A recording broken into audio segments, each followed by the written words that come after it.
嗱，其實當你睇到呢條片嘅時候咧，咁較早之前你應該都會欣賞到另一條咧，我同一個德國品牌車廠合作嘅廣告短片啦。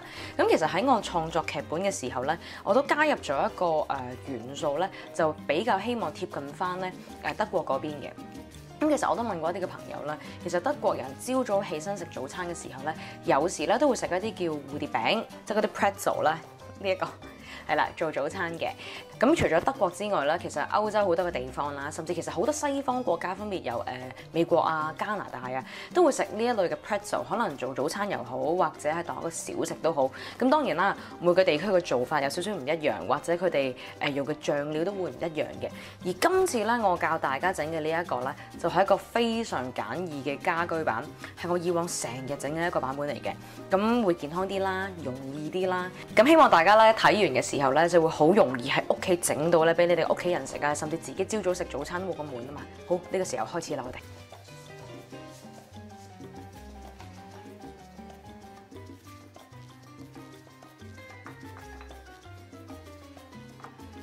好啦，今日第一步要做嘅嘢咧就比較簡單啲嘅。咁我哋呢度有啲蝦母粉啦，咁你就預備一啲嘅暖水，千祈唔好熱水，熱水係會殺死咗嗰啲蝦母粉嘅。咁就加落去一個蝦母粉嗰度咧，等1分鐘。好啦，第二個步驟好簡單嘅啫，就係將頭先有嘅鹽啦、糖咧，你可以揀係黃糖或者係砂糖都 OK 嘅。咁我揀咗黃糖，同埋咧啱啱嘅預備咗嘅溶咗嘅牛油啦。好啦，咁呢個時候我哋就將呢3樣嘢就混合咗埋一齊先啦。好啦，咁樣跟住落嚟嘅時間咧，就係將呢啲嘅混合物就加落去啲麵粉嗰度啦。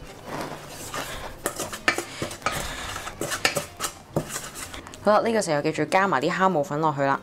咁有啲朋友咧就話啦，喺個 video 裏面睇住煮嘢食，有冇啲文字版啊？其實咧係有嘅。咁大家如果想睇文字版嘅食譜嘅話咧，大家可以去翻個網站嗰度啦。咁網站嘅資料我會擺埋喺 caption 嗰度嘅。咁大家撳入去咧就會有文字版同埋 video 版嘅食譜啦，咁樣樣。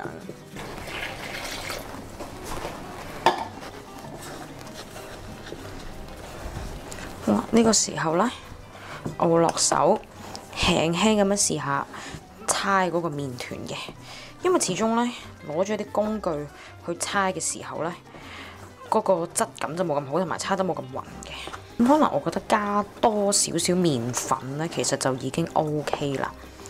咁整呢個麵團咧，因為一陣我哋要搓翻嗰個蝴蝶嗰個形狀出嚟啊，咁所以咧就不能夠太乾啦，又不能夠太濕嘅。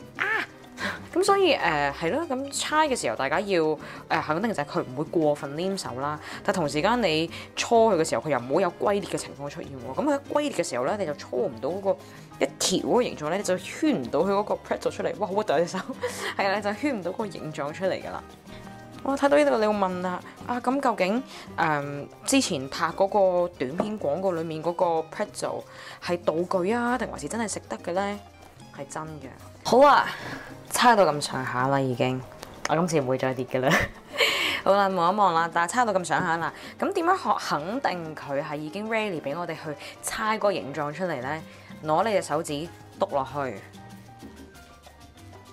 有彈性嘅，就好似人哋買嗰啲護膚品廣告咁嘅彈性嘅，係啦。咁佢彈翻出嚟咧，唔係好黏你嘅手指咧，咁就已經 OK。我哋可以搓嗰個形狀出嚟噶啦。我哋嗰個嘅工作台啦，即係你搓麵粉嗰個位置咧，要揼咗一啲嘅麵粉落嚟。咁你雙手咧都要有麵粉噶噃，雙手麵粉啦。好啦，個台上面有啦，然後就將咧啱啱嗰個麵團咧就攞出嚟。因為我哋要搓佢幾下咧，等多啲空氣可以入到個麵團啊，都仲有少少黏啊，不過 OK 嘅。好啦，我哋要搓佢先啦。咁所以點解你個工作台上面要有麵粉，你隻手都要有麵粉咧？否則呢個時候佢就會黐住晒噶啦。將佢折埋推，折埋推。大家可以擺翻落去啱啱個盤嗰度啦，然後咧有啲人會去冚翻一塊嘅毛巾，咁我一般我會冚呢個保鮮紙啦，然後等佢喺度坐10分鐘咧，然後等佢發酵嘅。咁喺我哋等緊呢一個麵團嘅時候咧，呢10分鐘咧，大家可以有其他嘢去準備嘅。咁首先準備咗你個焗盤先啦，咁啊包咗錫紙啦。咁另外上面咧可以搽一陣嘅植物油嘅。咁如果你想再香口啲，可以搽牛油啦。好，呢個時候係搓麵團嘅時候啦。咁同時間咧，大家可以預熱你哋個焗爐啦。咁咧有焗爐就預熱焗爐。得嗰啲多士爐都可以嘅，咁你就要早啲去預熱啦。記住每分開一次嘅時候，上面一定要加翻一啲嘅麵粉，否則佢個表面就會好黏噶啦。咁然後咧，再將佢分一半。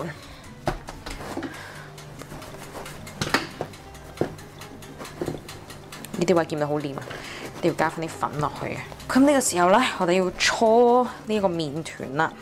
咁嗱呢個位置咧係最多人覺得最卻步或者最難嘅地方嚟嘅，因為如果你搓得個形狀唔好咧，其實你呢個 pretzel 係同普通你喺街上面買嘅麵包係冇分別噶嘛。咁所以咧，首先第一個秘訣就係搓嘅時候咧，要有啲力度去壓佢嘅。第二就係越長越好，越幼越好，因為咧你要整呢個形狀出嚟啊！如果你搓得唔夠幼咧，佢就會變咗做咁噶啦嗰個。仲有第3個小貼士，經常要有麵粉沾喺手或者沾喺你嘅工作台度，千祈唔好俾佢黏，一黏咧佢就會斷嘅啦。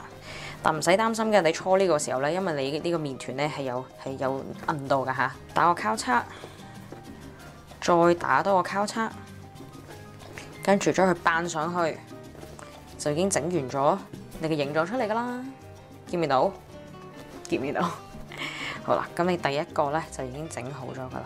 咁其實與此同時咧，我嗰個焗爐預熱就已經搞掂咗啦。好熱啊！嗱，預先呢度已經搽咗一個嘅植物牛油落去啦。咁跟住咧，就將佢放上去。咁呢個就係 optional 嘅一個動作啦。究竟要唔要搽少少牛油落去呢？咁我就覺得搽翻少少啦，靚啲啊嘛。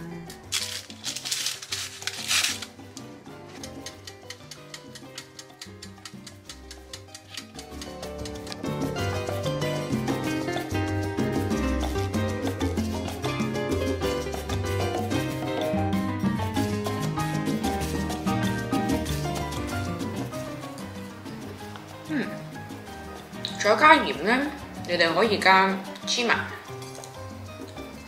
我自己中意加芝麻。